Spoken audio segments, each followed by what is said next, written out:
আসসালামু আলাইকুম। আমরা সকলেই জানি যে গণভোটে যদি না জয় যুক্ত হয় তাহলে দেশের পরবর্তী অবস্থা কি হবে। নির্বাচনী দল এই সরকার গঠন করার পর বিরোধী যে দল থাকবে তাকে কীরকম দমন নিপীড়ন চালাবে এবং সুষ্ঠু বাংলাদেশ গড়তে আমরা স্বৈরাচারীকে যেভাবে দেশতাড়া করেছিলাম সেইভাবে দেশ আর আগের দিকে যাবে না, বরঞ্চ পিছাবে।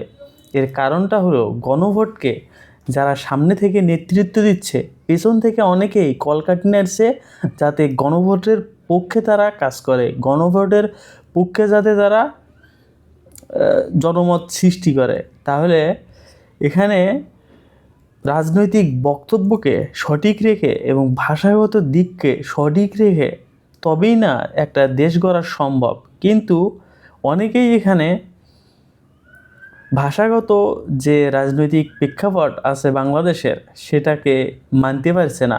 তারা মারাত্মকভাবে জনসম্মুখে এসে বিভিন্ন প্রকারের বক্তব্য দিয়ে যাচ্ছেন। সেই রকমই একজন বক্তব্য দিয়েছেন বাংলাদেশ খেলাফত মজলিসের আমিনুর রহমান। তিনি বলেছেন, একটি দল গণভোটে প্রকাশ্যে হ্যাঁ ভোট বললেও গোপনে তারা না ভোটের প্রচারণা চালাচ্ছে। কেউ প্রকাশ্যে এই কথা বলা আর গোপনে আর এক কথা বলা, তাকে কি বলা যায়? মুনাফিক গোষ্ঠী বাংলাদেশ শাসন করতে পারবে না, বাংলার মানুষ এবং তাদের মেনে নেবে না। তাহলে বোঝেন, যে কথা বলছিলাম যে রাষ্ট্রের একটা রাজনৈতিক বক্তব্য যদি শিষ্টাচারমূলক না হয় তাহলে দেশের গঠনতন্ত্র কোন দিকে যাবে। তিনি আরও বলেছেন যে হাত ভেঙে ঘুরিয়ে দেবেন আর চোখ উপড়িয়ে ফেলবেন। এই রকম মুনাফিকের কাজ হলে যিনি না ভোটের পক্ষে প্রকাশ্যে কথা বলবেন আর বিপক্ষে বলবেন না ভোটের ক্যাম্পেইন।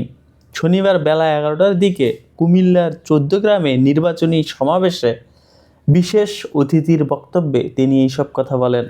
11 দলীয় নির্বাচনী ঐক্য স্থানীয় সরকার পাইলট উচ্চ বিদ্যালয় মাঠে এই সমাবেশের আয়োজনকালে তিনি এই ধরনের বক্তব্য দেন। তিনি আরও বলেন যে একটি দল নিজেদের ঘৃণা পরাজয় দেখতে পেয়ে ভীরু কাপুরুষের মতো নারীদের গায়ে হাত তোলার মতো জঘন্য কাজ করে যাচ্ছে। অবশ্যই তিনি বিএনপিকে ইঙ্গিত করে কথা বলেছেন যে বিএনপি নারীদের যে সমাবেশ হয়, যে জামায়াত হয়, ভোটার ক্যাম্পেইন হয়, সেখানে ছাত্রদল এইরকম একটা জঘন্য কাজ করেছিলেন এবং সেটাকে তিনি উদাহরণ হিসেবে টেনেছেন। দেখেন, কেউ যদি মেয়েদের হিজাব নিয়ে টানাটানি করে বা এইরকম বেয়াদবিপনা কাজ করে তাহলে আপনারা তার হাত ভেঙে ঘুরিয়ে দেবেন, চোখ উপড়িয়ে ফেলবেন।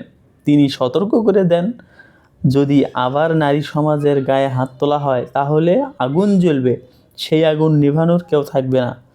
অবশ্যই খেলাফত মজলিসের এই দূরদর্শিতা পড়ার জন্যই 2013 সালের যে শাপলা চত্বরে তাদের বিশাল এক নেতাকর্মীর উপরে হামলা হয়েছিল, এটা এখন স্পষ্ট তারা কীরকম উগ্রবাদী একটা কথা বক্তব্য এখানে প্রদান করেছেন। তিনি ভোটারদের উদ্দেশ্যে বলেন যে আপনারা ভোট পাহারা দেবেন, ভোট চুরি করতে এলে তাদের প্রতিহত করবেন। এটা বাংলাদেশের জনগণ সবাই করবে, কিন্তু রাজনৈতিক শিষ্টাচারের যে বক্তব্য সেটা আপনার বক্তব্যে প্রকাশ পায় না। এবং এখান থেকে আপনার অবশ্যই শিক্ষা নিয়ে সুষ্ঠু নির্বাচন উপলক্ষে সুষ্ঠু একটা বক্তব্য প্রদানে আহ্বান জানাই। অবশ্যই কিছু বলার থাকলে বলে যাবেন। ধন্যবাদ।